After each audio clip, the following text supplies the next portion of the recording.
नमस्कार प्यारे बच्चों। तो हम लोग बायोमॉलिक्यूल के लेक्चर नंबर 7 में प्रवेश कर चुके हैं और आज के लेक्चर में हम लोग डिस्कस करेंगे कुछ problems on carbohydrates from NCERT. मतलब कार्बोहाइड्रेट्स पर जो एनसीईआरटी में प्रॉब्लम्स दी गई हैं उनको हम डिस्कस करेंगे।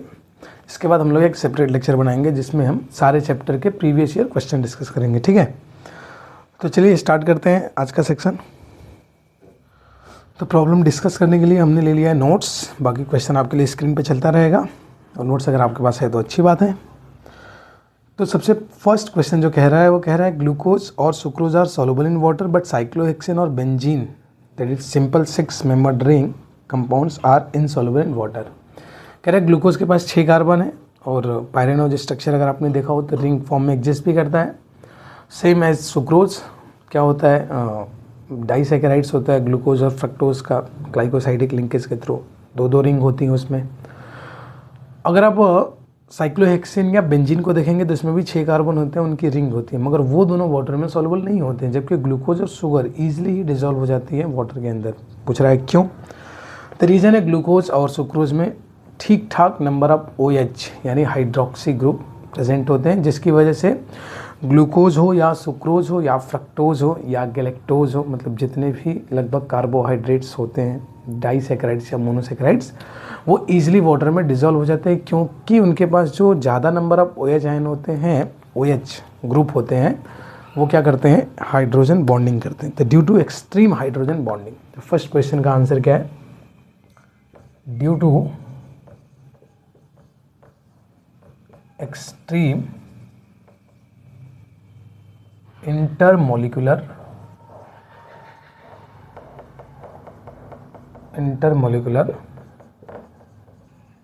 Hydrogen bonding.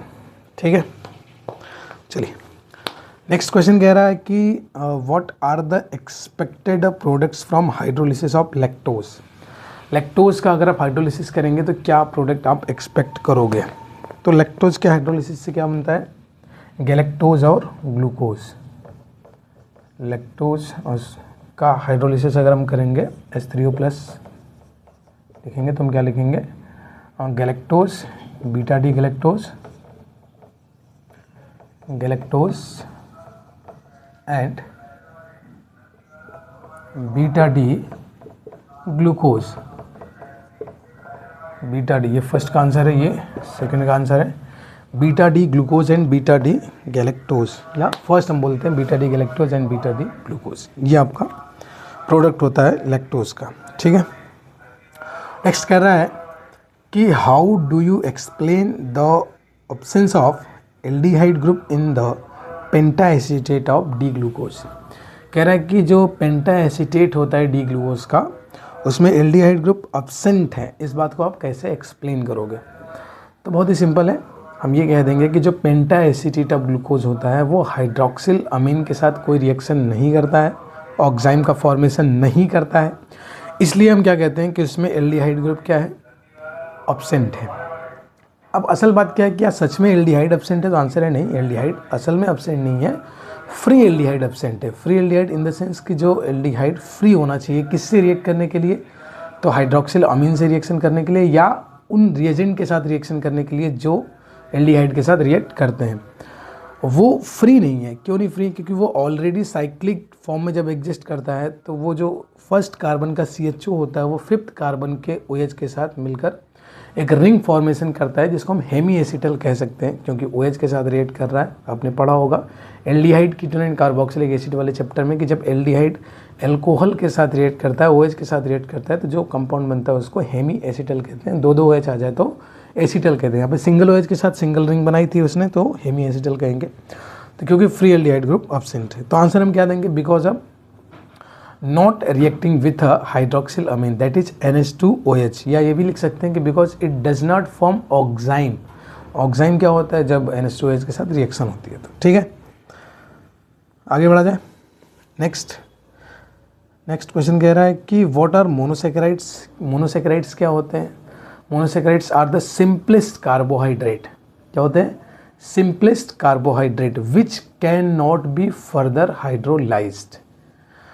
ऐसे सिंपलेस्ट कार्बोहाइड्रेट जिनको फर्दर हम हाइड्रोलाइज नहीं कर सकते, क्या करने के लिए फर्दर हाइड्रोलाइज नहीं कर सकते, simple unit of polyhydroxy aldehyde या कीटोन को प्रोड्यूस करने के लिए, मतलब ये ऑलरेडी सिंपलेस्ट होते हैं तो और सिंपल नहीं प्रोड्यूस करते हैं, ठीक है।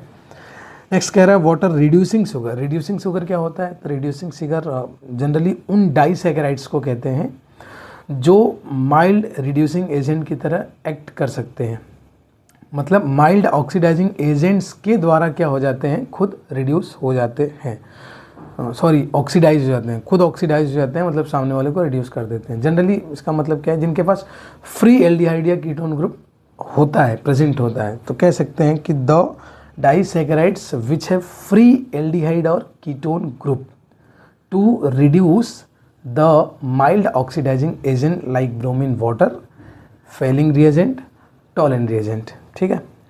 अच्छा, वही अगर क्वेश्चन पूछता नॉन रिड्यूसिंग शुगर क्या होता है, तो हम बोलते हैं कि ऐसे डाइसैकेराइड जिनके पास फ्री एल्डिहाइड या कीटोन ग्रुप नहीं प्रेजेंट होता है, क्या करने के लिए, to reduce the same mild oxidising agent या फिर फेलिंग रिएजेंट, टॉलन रिएजेंट या फिर ब्रोमीन वाटर, ठीक है। अब अगर एग्जाम्पल की बात कर लें तो जो रिड्यूसिंग शुगर होते हैं उनके एग्जाम्पल हमारे पास है माल्टोज और लैक्टोज, माल्टोज और लैक्टोज। अगर आप नॉन रिड्यूसिंग शुगर की बात करें तो इसका एग्जांपल हमारे पास है सुक्रोज। सुक्रोज में क्या होता है, अपने ऑलरेडी डिस्कस किया हमने कि जो फर्स्ट और सेकंड कार्बन होता है, सेकंड कार्बन कीटोन फ्रक्टोज का और फर्स्ट कार्बन ग्लूकोज का एल्डिहाइड, यही आपस में ग्लाइकोसाइडिक लिंकेज में इन्वॉल्व हो जाते हैं, जिसकी वजह से फ्री नहीं होते हैं, क्या करने के लिए, रिड्यूस करने के लिए। किसको रिड्यूस करने के लिए, तो mild oxidising agent like bromine water, Fehling reagent, Tollen reagent, ठीक है। नेक्स्ट क्वेश्चन कह रहा है कि write two main function of carbohydrates. Carbohydrates के दो मेन फंक्शन हमें लिखने हैं, तो चाहिए इसको यहाँ पे दिखा देते हैं। मेन फंक्शन क्या है कार्बोहाइड्रेट के, two main functions of carbohydrates, दो मेन फंक्शन है कार्बोहाइड्रेट के, मैं डायरेक्ट दोनों फंक्शन लिख रहा हूँ। पहला है कार्बोहाइड्रेट का लिखना है, तो पहला तो स्ट्रक्चरल फंक्शन देख लीजिए, स्ट्रक्चरल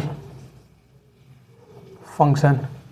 स्ट्रक्चरल फंक्शन में हम क्या कह सकते हैं, ये कह सकते हैं कि जो प्लांट की सेल वॉल होती है, सेल वॉल किससे बनी होती है, सेल वॉल किससे बनी होती है, सेलुलोज से बनी होती है। अब प्लांट की सेल वॉल अगर सेलुलोज से बनी है, इसका मतलब सेलुलोज क्या है, कार्बोहाइड्रेट है, इसका मतलब कार्बोहाइड्रेट का एक बहुत बड़ा कंट्रीब्यूशन होता है किसके फॉर्मेशन में, प्लांट के सेल वॉल के फॉर्मेशन में। तो ये मेन फंक्शन हुआ ना कार्बोहाइड्रेट का, किसके लिए, प्लांट के लिए। सेकंड है energy storage, plant energy store करता है किस फॉर्म में, अच्छा प्लांट ही नहीं एनिमल भी स्टोर करते हैं एनर्जी को, किस फॉर्म में, तो प्लांट स्टोर करता है स्टार्च के फॉर्म में, और वही एनिमल होता था किस फॉर्म में स्टोर करता, ग्लाइकोजन के फॉर्म में। अब अगर स्टार्च हो या ग्लाइकोजन है, ये अल्टीमेटली है तो कार्बोहाइड्रेट से, इसका मतलब प्लांट एनर्जी स्टोर भी किस फॉर्म में करता है, कार्बोहाइड्रेट के फॉर्म में। और प्लांट का मेन स्ट्रक्चर जो सेल वॉल बनता है वो किससे बनता है, कार्बोहाइड्रेट से ही बनता है। तो ये हो गया दो मेन फंक्शन किसके, कार्बोहाइड्रेट के। तो कह सकते हैं कि carbohydrate plays a big role in the structural formation of cell wall of the plant cell and it is also stored in plant cell या in plants to store the energy, ठीक है। आगे है व्हाट हैपेंस, सॉरी आगे कहाँ गया, question number ये था 6 था, ठीक है। क्वेश्चन नंबर 7 कह रहा है classify the following into monosaccharides and disaccharides. Monosaccharides और डाइसैकेराइड्स में आपको क्लासीफाई करना है। किसको क्लासीफाई करना है, तो नीचे कुछ कंपाउंड दिए गए। पहला है राइबोज। राइबोज क्या है, मोनोसैकेराइड्स है या फिर डाइसैकेराइड्स है, तो राइबोज आपका है मोनोसैकेराइड्स, ठीक है। क्वेश्चन नंबर कौन सा कर रहे हैं हम लोग, 8 कर रहे हैं, 8 नहीं कर रहे, सॉरी 7 कर रहे हैं, ठीक है। तो राइबोज क्या है, मोनोसैकेराइड्स है। फिर कह रहा है 2-डीऑक्सी राइबोज, 2-डीऑक्सी राइबोज ये क्या है, ये भी मोनोसैकेराइड्स है, राइबोज से ही बना है। 2 डीऑक्सी का मतलब राइबोज में ही सेकंड कार्बन का ऑक्सीजन नहीं है, डीऑक्सी मतलब नहीं है, तो सेम चीज़ है। आगे कह रहा है माल्टोज। माल्टोज क्या है? माल्टोज एक डाइसैकेराइड्स है जो किससे बना होता है? तो ग्लूकोज और ग्लूकोज, है ना, alpha D glucose, alpha D glucose. और नेक्स्ट कह रहा है कि गैलेक्टोज। गैलेक्टोज, गैलेक्टोज क्या है? ये आपका मोनोसैकेराइड्स है। फिर है आपका फ्रक्टोज। फ्रक्टोज क्या है? मोनोसैकेराइड्स है। कैसे बनता है? तो सुक्रोज के हाइड्रोलिसिस से बनता है। फिर देन कह रहा है लैक्टोज। लैक्टोज क्या है? डाइसैकेराइड्स है, जिसमें होता क्या है? एक तो गैलेक्टोज होता है और एक ग्लूकोज होता है, और ये दोनों बीटा वाले होते हैं, beta D galactose, beta D glucose. ठीक है। नेक्स्ट कह रहा है कि what do you understand by the term glycosidic linkage. Glycosidic linkage क्या होता है? तो ग्लाइकोसाइडिक लिंकेज क्या होता है? एक ऐसा लिंकेज जिसके थ्रू जो मोनोसैकेराइड्स होते हैं वो अटैच होते हैं एक दूसरे से, क्या फॉर्म करने के लिए? डाइसैकेराइड्स या पॉलीसैकेराइड्स। तो मैं इसको लिख देता हूँ क्योंकि लिखने में थोड़ी सी बच्चों को दिक्कत होती है यहाँ पे कि मैं क्या लिखूँ। तो हम कह सकते हैं कि द लिंकेज, एक ऐसा लिंकेज जो कैसे बनता है? Formed by loss of water. पता है ना, लॉस ऑफ वाटर से बनता था। एक ऐसा लिंकेज जो वाटर के लॉस से बनता है, through which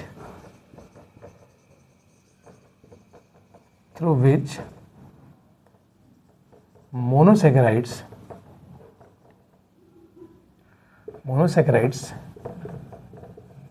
attached with each other to form or disaccharides और पॉलीसैकेराइड्स। क्या है? एक ऐसा लिंकेज जो वाटर के लूज होने से बनता है और जिसके थ्रू मोनोसैकेराइड्स के यूनिट आपस में एक दूसरे से कनेक्ट करते हैं, क्या बनाने के लिए? डाइसैकेराइड्स या पॉलीसैकेराइड्स को बनाने के लिए। ठीक है। नेक्स्ट कह रहा है question number 9, what is glycogen and how is it different from starch. Glycogen क्या है और ये स्टार्च से डिफरेंट कैसे है? ठीक है, ये हो जाएगा क्वेश्चन नंबर 9। आइए इसको यहीं देख लेते हैं नीचे। तो कहीं ना कहीं हमें ग्लाइकोजन एक तो बताना है क्या है, और दूसरा हमें ये बताना है कि ये स्टार्च से डिफरेंट कैसे है। तो ग्लाइकोजन क्या है? तो ग्लाइकोजन आपका है एक ऐसा कार्बोहाइड्रेट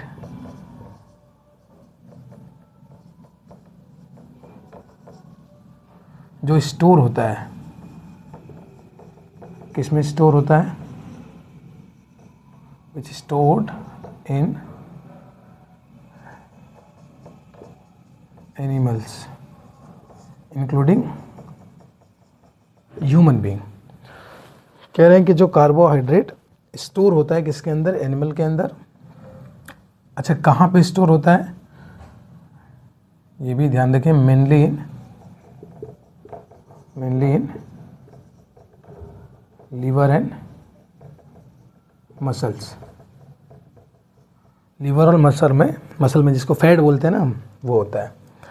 तो लीवर और मसल के अंदर स्टोर होता है, क्या स्टोर होता है? कार्बोहाइड्रेट। जो कार्बोहाइड्रेट लीवर और मसल में स्टोर होता है, किसके लीवर मसल में? तो एनिमल्स या फिर ह्यूमन के, वो हमारा होता है क्या? ग्लाइकोजन होता है। ठीक है। अब बात कर लेते हैं डिफरेंस की इसकी, कि ये डिफरेंट कैसे है, किससे डिफरेंट कैसे है? प्लांट से, है ना, सॉरी प्लांट से नहीं, स्टार्च से ना, सॉरी, ठीक है, स्टार्च से। तो एक तो इसलिए डिफरेंस है क्योंकि जो स्टार्च होता है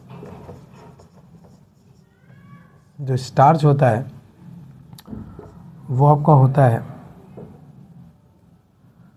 प्लांट्स के अंदर, और जो ग्लाइकोजन होता है वो होता है किसके अंदर? एनिमल के अंदर। ये डिफरेंट है। ठीक है, एक डिफरेंस ही तो है। नेक्स्ट डिफरेंस अगर देखें तो जो स्टार्च होता है उसका स्ट्रक्चरल डिफरेंस देखें कि जो स्टार्च होता है वो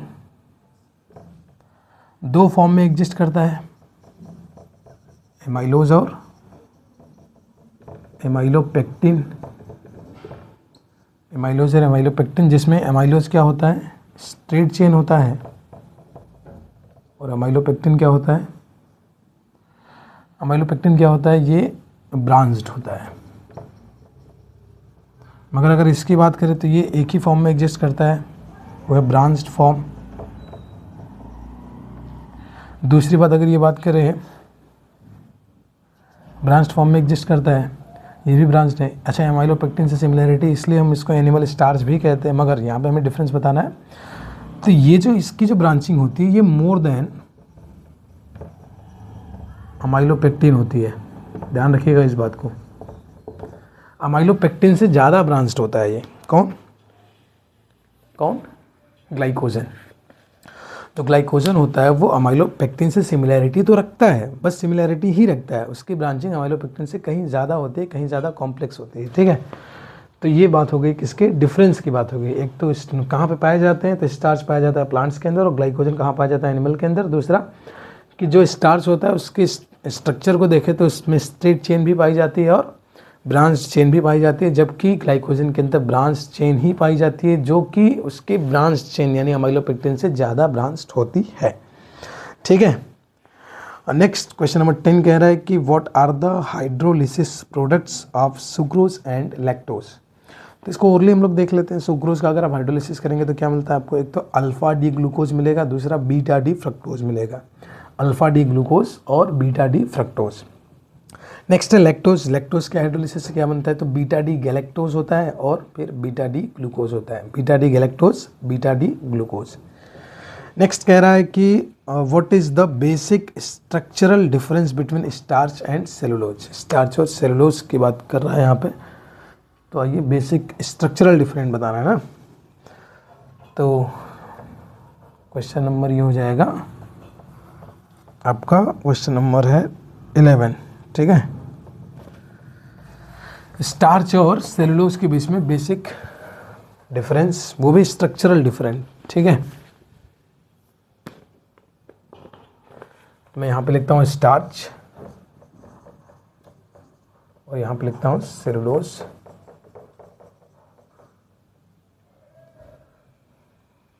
फर्स्ट पॉइंट अगर मैं देखूँ, क्वेश्चन नंबर मैं कर रहा हूँ 11। अगर फर्स्ट पॉइंट देखो तो जो स्टार्च होता है वो बना किससे होता है, ग्लूकोज से। ये भी बना होता है ग्लूकोज से, मगर डिफरेंस है। डिफरेंस क्या है, जो स्टार्च होता है वो बना होता है अल्फा डी ग्लूकोज से, जबकि सेलुलोज किससे बना होता है, बीटा डी ग्लूकोज से। अल्फा डी ग्लूकोज से, और ये किससे बना होता है, बीटा डी ग्लूकोज से। दूसरी बात अगर मैं करूं तो जो स्टार्च होता है इसके पास एक तो स्ट्रेट और ब्रांच्ड, स्ट्रेट और ब्रांच्ड दोनों तरीके की चेन पाई जाती है। स्ट्रेट को क्या बोलते हैं, बार बार इसका नाम आ रहा है, स्ट्रेट को क्या बोलते हैं, बोलिए क्या बोलते हैं, अमाइलोज, और इसको क्या बोलते हैं, अमाइलोपेक्टिन बोलते हैं। जबकि इसमें इसकी ब्रांचिंग कैसी, सॉरी इसका फॉर्मेशन, स्ट्रक्चरल फॉर्मेशन कैसा होता है, सेकंड पॉइंट है, इसमें स्ट्रेट चेन होता है, केवल स्ट्रेट चेन होता है, ठीक है। इसमें किसी भी तरीके की ब्रांचिंग नहीं होती है। तो ये बेसिक दो डिफरेंस हो गया। एक तो कि जो इसके प्राइमरी कंपोनेंट हैं वो अलग अलग है, उसका है हमारा अल्फ़ा और इसका है बीटा, और जो स्टार्च है उसके अंदर स्ट्रेट और ब्रांच दोनों तरीके की चेन पाई जाती है, जबकि सेलुलोज के अंदर सिर्फ स्ट्रेट चेन ही पाई जाती है, ठीक है। नेक्स्ट क्वेश्चन कह रहा है, question number 12, what happens when D glucose is treated with the following reagent, ठीक है। तो इसमें 3 रिएजेंट का नाम दे रखा है। जनरली हमने 5 रिएजेंट के साथ इसकी रिएक्शन देखी थी। मैं इसको हटा रहा हूँ। अब मैं ऐसा करता हूँ कि ये पांचों की रिएक्शन में एक साथ यहाँ पे लिख देता हूँ, इसी में आपका ये भी हो जाएगा, और इन केस इन फ्यूचर कभी बाकियों के साथ रिएक्शन पूछ ले तो वो भी बन जाएगा आपका, ठीक है। तो मैं यहाँ पे लिखता हूँ ग्लूकोज,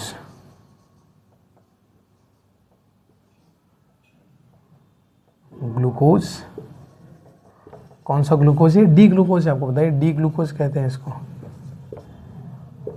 अब देखिए किसके साथ कैसे कैसे रिएक्शन करता है, और हर एक रिएक्शन अपने आप में एक फैक्ट का एविडेंस होती है।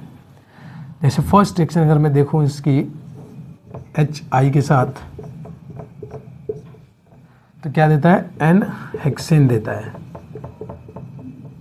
अच्छा, जो एन हेक्सेन होता है वो किस बात का एविडेंस है, या क्या इंडिकेट करता है एन हेक्सेन का बनना? ये बताता है कि 6 कार्बन की स्ट्रेट चेन पाई जाती है किसके अंदर, ग्लूकोज के अंदर। अब अगर सेकेंड रिएक्शन में देखूं, तो सेकेंड रिएक्शन है हमारा हाइड्रोक्सिल अमीन के साथ क्या बनता है, ऑक्साइम बनता है। क्या बन रहा है, ऑक्साइम बनता है। अच्छा, ऑक्साइम का बनना क्या इंडिकेट करता है, ऑक्साइम का बनना इंडिकेट करता है कि इसमें C double bond O present है। C डबल बॉन्ड O क्या है, प्रेजेंट है। साथ ही साथ 2,4-DNP के साथ भी रिएक्शन कराएंगे तो प्रोडक्ट आपको मिल जाएगा। या एक रिएक्शन और होती है अपने सिलेबस में, होती है HCN यानी साइनोहाइड्रिन के साथ रिएक्शन कराएंगे, सॉरी हाइड्रोजन साइनाइड के साथ रिएक्शन कराएंगे तो क्या बनेगा, तब बनेगा साइनोहाइड्रिन। साइनोहाइड्रिन बनता है।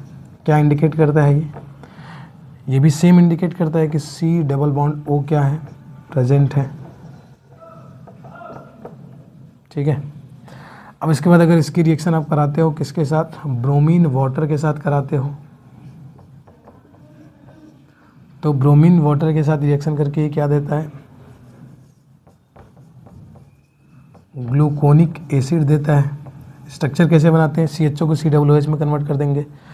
ग्लूकोनिक एसिड, ग्लूकोनिक एसिड का बनना क्या इंडिकेट करता है कि CHO प्रेजेंट है। फिर अगली रिएक्शन क्या होती है, एसिटाइलेशन। एसिटाइलेशन किससे रिएक्शन कराते हैं, तो एसिड एनहाइड्राइड के साथ रिएक्शन कराते हैं, CH3CO का ट्वाइस O। इस रिएक्शन को कहते क्या हम, एसिटाइलेशन कहते हैं। अगर आप एसिटाइलेशन कराते हैं इसका तो ये क्या देता है, पेंटा एसीटेट बनाता है। पेंटा एसीटेट का फॉर्मेशन करता है।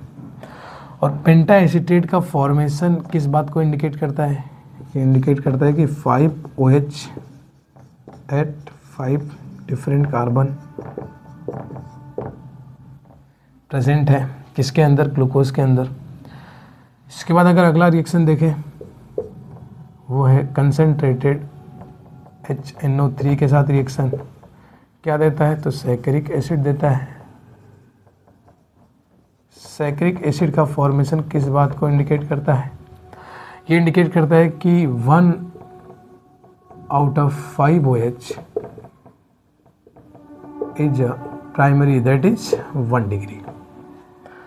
तो ये हो गई ग्लूकोज की रिएक्शन। ठीक है, इसमें से जो पूछा था उसको आप देख लीजिएगा इसमें से। ठीक है, जैसे इसमें क्या पूछा था HI के साथ हो गया, ब्रोमीन वाटर के साथ ग्लूकोनिक एसिड, HNO3 के साथ सैकरिक एसिड। ठीक है, अब लास्ट क्वेश्चन कह रहा है कि enumerate the reaction of D glucose which can not be explained bye it's open chain structure. कह रहा है कि वो रिएक्शंस को एन्यूमरेट करिए, उन रिएक्शंस को बताइए जो reaction open chain structure of glucose से एक्सप्लेन नहीं हो सकती। ठीक है, तो ये आपका हो गया और तो मैं इसको इरेज करता हूँ। और last question of the day, last question on carbohydrate from NCERT discuss करते हैं। कह रहा है कौन कौन सी रिएक्शन है जो ग्लूकोज के ओपन स्ट्रक्चर से एक्सप्लेन नहीं हो सकती। तो दीज आर द रिएक्शन। पहला है कि जो ग्लूकोज होते हैं वो भी कौन सा glucose, crystalline form of glucose.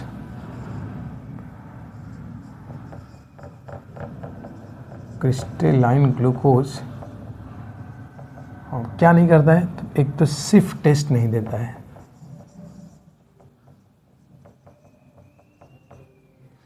सिफ टेस्ट ऐसे लिख देते हैं, डज नॉट गिव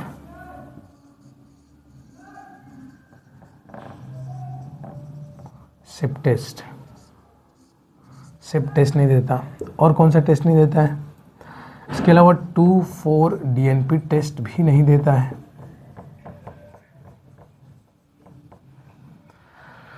इसके अलावा अगर हम देखें तो ये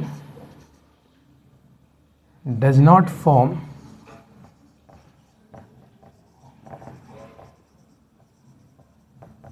any addition product with a sodium bisulphite. Sodium bisulphite के साथ भी कोई प्रोडक्ट नहीं बनाता है। इसके अलावा इसका जो पेंटा एसीटेट होता है,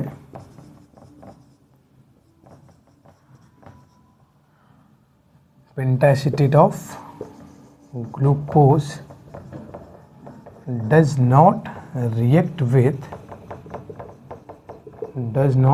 with hydroxylamine, that is NH2OH। क्या करने के लिए, टू फॉर्म ऑक्साइड। ये 3 मेनली रिएक्शन है, वो रिएक्शन जो ग्लूकोज के ओपन चेन स्ट्रक्चर से एक्सप्लेन नहीं हो सकते। क्यों? अगर ओपन चेन स्ट्रक्चर देखा जाए तो इसके अकॉर्डिंग ये तीनों रिएक्शन ग्लूकोज को देना चाहिए था, मगर ये नहीं देता है। तो यहीं से किसका कॉन्सेप्ट शुरू होता है, साइक्लिक स्ट्रक्चर ऑफ ग्लूकोज का कॉन्सेप्ट शुरू होता है। बाकी आपको पता होगा कि साइक्लिक स्ट्रक्चर 2 फॉर्म में एग्जिस्ट होता है, alpha form and beta form. ठीक है, तो ये रहे हमारे कुछ प्रॉब्लम्स, किस पे, कार्बोहाइड्रेट्स पे। कहाँ से थे प्रॉब्लम, एनसीईआरटी से थे। और एनसीईआरटी में अब इसके अलावा कार्बोहाइड्रेट के ऊपर कोई प्रॉब्लम नहीं दिखाई देगी। तो यहाँ पर हमारा कार्बोहाइड्रेट पूरी तरह से क्या हो जाता है, ख़त्म हो जाता है। ठीक है, थैंक यू।